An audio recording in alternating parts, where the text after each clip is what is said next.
May isang kilalang love team sa industriya na patuloy na sinusubaybayan ng publiko dahil sa kanilang natural na chemistry sa bawat proyekto.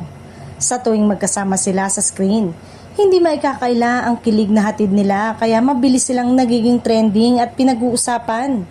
Sa likod ng kamera, kapansin-pansin ang gaan ng kanilang samahan. Komportable sila sa isa't isa at tila walang ilangan sa tuwing magkasama sa trabaho. Dahil dito, mas lalo pang lumalalim ang interes ng fans sa tunay na estado ng kanilang relasyon. May mga taga-suporta na hindi maiwasang magdelulu at umasang may namumuong something sa pagitan nila. Lalo na sa tuwing may mga sweet moments na nakikita sa interview o behind the scene agad itong binibigyan ng ibang kahulugan online. Pero ayon sa ilang malapit sa kanila sa trabaho, deep friendship o platonic love lang talaga ang namamagitan sa dalawa.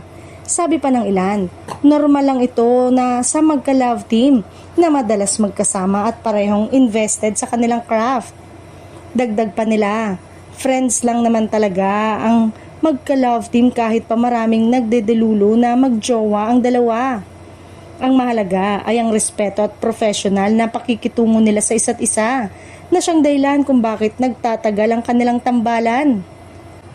Sa huli, kahit maraming haka-haka, nananatiling nakatuon ang dalawa sa kanilang trabaho at sa industriya ng showbiz. Minsan sapat na ang matibay na friendship at mahusay na chemistry para magbigay ng kilig at saya sa kanilang mga tagahanga.